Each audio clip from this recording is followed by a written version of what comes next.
Hey everybody, I got a really good question on LinkedIn from a homeowner who has a PV inverter who said he either never got or lost the user manual for the inverter, and he wanted to know if there was anything he has to do to the inverter during its lifetime, right? And so I explained to him, yeah, that's called preventative maintenance, and you should be able to get the manual online.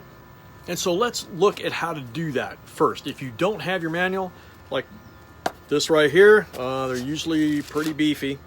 But if you don't have it, you can probably find it on the manufacturer's website. And so how do you do that? Okay, so what we're going to do is we're going to look for the label on the side of the inverter. It could be on the right side or the left side. It's usually there. And it's going to have a lot of technical information on there, but the thing that we're looking for is the model number of the inverter. So now we can address this question, right? What do we do for preventative maintenance for solar inverters? Well, as with anything in this industry, there's just a little bit of RTFM involved. For homeowners, the preventative maintenance is really light. It's really light, and there's a reason for that.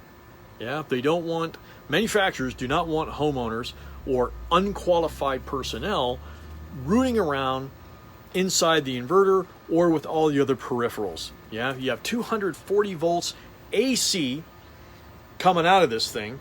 You can have between 500 and 600 volts from your PV array going into it.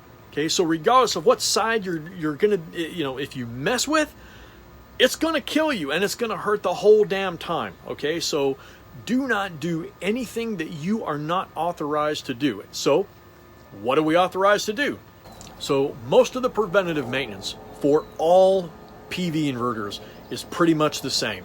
Yeah, you're going to wipe the unit down if you want to, if it's really, really bad, particularly if you have fans. This does not have fans as a transformerless inverter.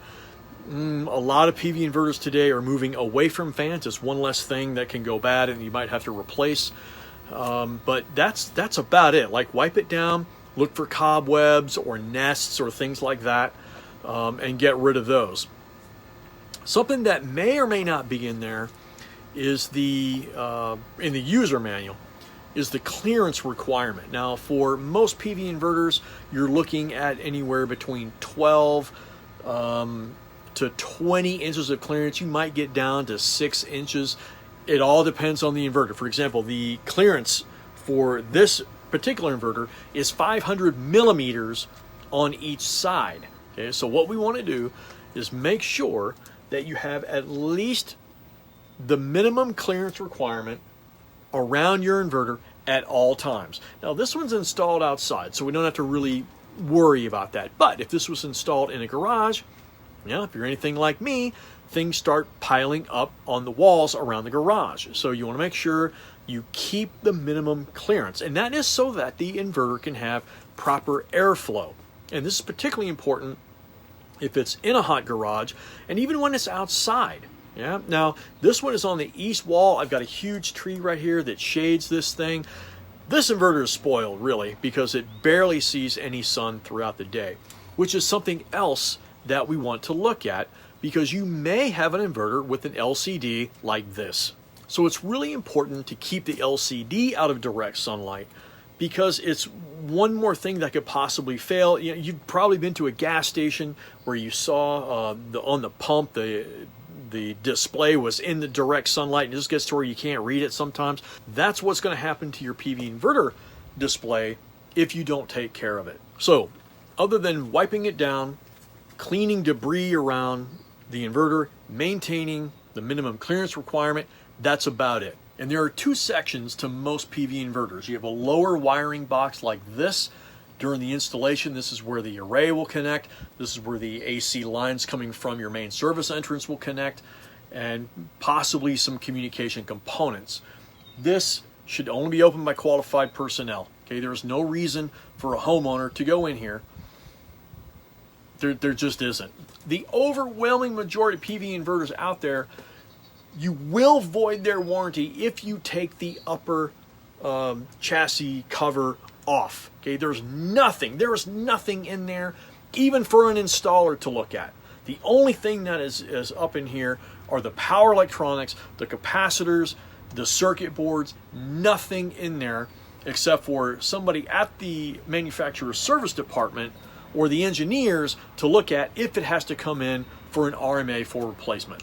Now, there is one other thing that you can look at as a homeowner when it comes to your PV system, and that is your array. Now, I've got a 2-story house, and I can easily see the space between the array and the rooftop.